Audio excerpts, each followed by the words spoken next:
I came home late Friday afternoon, worn out from a long, exhausting week of travel.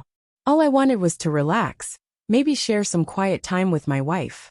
With our 3 kids grown and out of the house and 22 years of marriage behind us, I felt we'd earned a calm weekend together. I walked through the garage and into the kitchen, where a small stack of mail was waiting on the counter. As I flipped through it, I heard the sound of footsteps coming from upstairs. Then she appeared. My wife, still undeniably beautiful at 45, stepped into the room wearing the short robe she knew always caught my eye. She stopped when she saw me. "Oh," she said, clearly surprised. "You're home early." I glanced at my watch. Sure, I was slightly ahead of schedule, but not by much. I smiled, trying to keep things light. "Where are we headed?" Her expression changed. "I'm going out," she said flatly, her gaze shifting toward a small overnight bag sitting by the couch. "I don't know what your weekend plans are, but I have mine." I stood there frozen. "Going where? With who?" She looked at the bag again. "I have a date. With William Strathmore. I'll be back Sunday evening. We can talk then." It was like the floor gave out beneath me. "A date?" I asked, almost laughing at the absurdity. "You're serious?" Instinct took over. I pulled out my phone and called our daughter. There was no way I was letting this fall apart without the kids knowing. "Hi Daddy, what's going on?" she answered, cheerful as always. "I need you to come home right now," I said, my voice barely steady. "Your mom's not okay. She needs us." "Wait, what? Dad, what's happening?" Her tone shifted immediately, but I didn't explain. I just hung up and called our son. Told him the same thing. Then asked him to get in touch with his brother. Next, I called her parents. Confusion erupted on the other end. Loud voices. Questions I couldn't begin to answer. I turned to the living room and grabbed her purse, flinging it onto the coffee table. It spilled open, credit cards, keys, and a box of 12 condoms. The irony cut deep. I'd had a vasectomy years ago. Among the mess was an email confirmation for a Marriott in Kenilworth. Check in today, check out Sunday. Booked under William Strathmore. I knew that name. A pediatric surgeon at the same hospital where Judith worked. I'd met him at a holiday party a few years back. He rubbed me the wrong way, too slick, too charming. His wife, on the other hand, was stunning. I'd always sensed something strained between them. I took her keys, credit cards, and the reservation email. Then I picked up her phone and unlocked it easily. It was still set to our anniversary date. While she remained upstairs, I checked her work bag and found the hospital's emergency contact sheet. I scanned it until I found the home number for Dr. Strathmore. I dialed. 2 rings in, a woman answered. "Hello, Mrs. Strathmore? This is David Collins, Judith's husband. Is everything all right?" "Oh, Dave. Yes, I remember you. William and I were just talking about you and Judith recently." "Why?" "I'm not sure," I said carefully. "But I don't think William is where you believe he is. Judith told me she's spending the weekend with him at the Marriott in Kenilworth. I have the confirmation email in my hand. 7 rooms. Checked in today." There was a long pause. Then she said, "Let me call you back." I didn't wait. I called Karen Adams, the hospital's director of health, someone Judith had always been close with. Her husband was a detective sergeant. I figured she might know something. When she picked up, her tone was clipped. "Karen, it's Dave," I said. "I think something's happening between Judith and Dr. Strathmore. I need someone to look into it." "I can't talk right now," she said quickly and hung up. I stood there stunned, phone still in my hand. Then Judith's phone rang. I picked it up without thinking. A voice I didn't recognize came through, panicked and out of breath. "Judith, he knows. He found out everything." "What did you tell him?" I said nothing. Just let it hang in the silence. That was when Judith came down the stairs.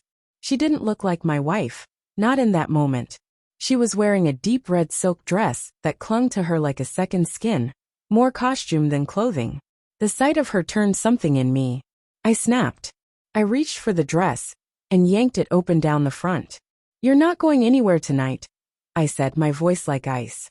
She backed away, shaking, her voice breaking. "You don't own me. I can do what I want." "What I want, if you're leaving," I snapped. "You're sure as hell not leaving in that." I ripped the rest of the dress apart, rage boiling over. Then my phone buzzed again. It was Mary Strathmore. Her voice was tight, shaking with emotion. Dave, I owe you an apology. You were right. William's been caught. He tried to pass off your car as his own. Claimed he had your permission. They stopped him 5 minutes ago. I'm handling it, but I wanted you to know. I stood frozen, everything unraveling faster than I could process. But one thing was clear. Judith wasn't going anywhere that night. Not if I had a say. Things escalated quickly. The police arrived. I was arrested. My car was seized. Mary still on speakerphone. Judith gasped, realizing who I'd been talking to. What did you do, David? She cried. Damn you. That was when our kids burst into the room. Dad, what's happening? Dave Jr. asked, alarmed. Mom, are you okay?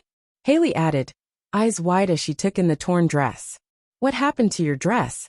Mom, did Dad do this? Then came the barrage of questions. The judgments. What's going on, Mom? Dave Jr. pressed. Then his voice rose. 12 condoms in your purse? What are you planning to do, make balloon animals? Judith looked stricken. Her voice barely a whisper. I don't know where they came from. They're not mine. Then she snapped. I have the right to do what I want, it's my body. The words hit like a bomb in that room. Realizing her mistake, she tried to backtrack. That's none of your concern. Dave Jr. rolled his eyes and stormed into the kitchen. When he came back, he was holding a sealed envelope. Here, Dad, he said, bitterness dripping from his voice. It's addressed to you. As soon as Judith saw it, she leapt up in a panic. Her ripped dress fell to the floor as she lunged for the envelope. Don't read that, she screamed. Haley tried to help cover her mother. But I was done. Sit down and be quiet, I said, opening the letter with steady hands. It read, My dearest husband, my sister is caring for her mother and could use an extra pair of hands. I'm going to spend the weekend with them. I'll return Monday evening. Kisses, Judith. The kids looked at one another, confused, unsure how to take it all in. But I understood exactly what was happening. She wrote that letter before I confronted her. Her panic was bound to expose her eventually. As if fate had a sense for timing, the doorbell rang. Then Judith's parents burst in. Judith, are you all right? Her mother cried, rushing to her side. Her father's eyes swept the chaos before him. His voice thundered. Can someone tell me what in God's name is going on here? Judith's knees buckled. She fainted.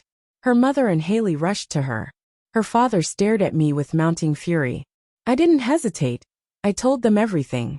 Each word I spoke only made the air colder. Judith came to, sobbing hysterically, clinging to her mother. Call your sister, I said. You were going to help her with Grandma, remember? Maybe now she can help you. I handed her father the note and dialed Mavis. Hello. This is David, I said. Oh, how's your mom doing? She asked cheerfully. Judith's been a huge help. I don't know how I'd manage without her. Can I speak with her? Mavis stumbled over her words, caught off guard. Judith's mother didn't wait. She grabbed the phone. Don't bother, Mavis.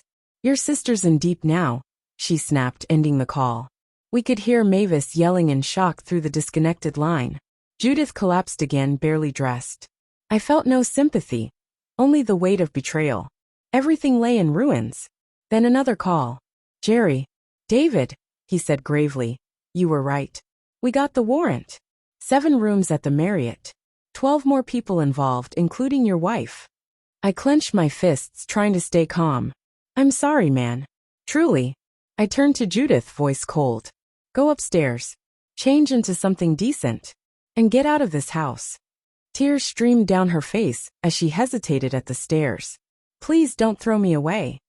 I didn't raise my voice. I didn't need to. You tore this marriage apart with your choices. I stayed faithful when I didn't have to. I loved you.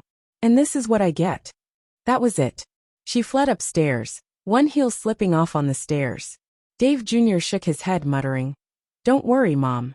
Adrian and I will plan your next wedding. We'll make sure it doesn't interfere with your group hookups. Maybe Dad can bring his new girlfriend. That was when we first understood how serious he and Adrian were. Judith left with her mother. Her father lingered. Is there any hope left for her? He asked quietly. She's got a funny way of showing she needs help. I replied, my bitterness sharp. Her affair wasn't just personal. It exposed professional misconduct. It tore the hospital apart.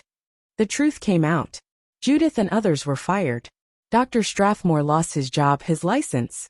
Legal action followed. The damage was massive for her, for all of us. I filed for divorce. But some part of me still held on. Maybe time. Maybe therapy. We tried. I gave it everything.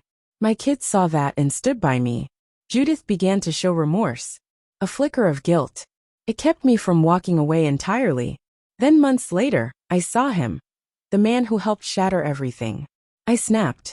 Beat him senseless. No hesitation. No regrets. A cop saw it all. No charges were filed. I should have felt guilt. I didn't. Eventually, with lawyers and support, we reached a settlement with the hospital. There were consequences for everyone. The money didn't fix what was broken. It never could. Judith and I are trying.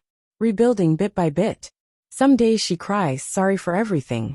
Some nights, I feel like we still connect. But nothing's promised anymore. I've learned that the hard way. Love is delicate. Trust is harder to fix than to lose. Still, somehow we're here. I don't know why, but we are.